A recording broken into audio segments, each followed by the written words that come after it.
Euler-Venn diaqramına uyğun bəndləri müəyyən edin. İkibaşlı bazu əzələsi, dördbaşlı bud əzələsi. İkibaşlı bazu əzələsi bir rəqəmi ilə birinci rəqəm, dördbaşlı ikinci rəqəmlə, ortaq cəhətlər isə 3-lə işarə olunubdur. Gəlin qeyd edək.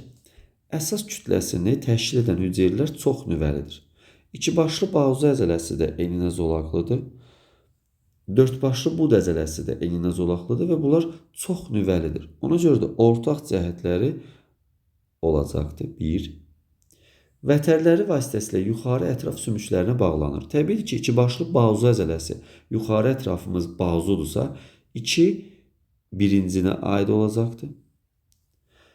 Funksiyasına görə bükücü əzələdir. Bükücü əzələ ikibaşlı bazu əzələsidir. Yəni bükücü əzələdir, iki başı vardır. Vətərlər vasitəsilə aşağı ətraf sümüklərinə bağlanır. Aşağı ətraf bud əzələsində olacaqdır. 4 aid olacaqdır ikincinə.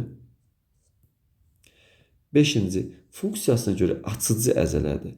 Açıcı əzələ deməli dördbaşlı bud əzələsi olacaqdır. 5 aid olacaq ikincinə.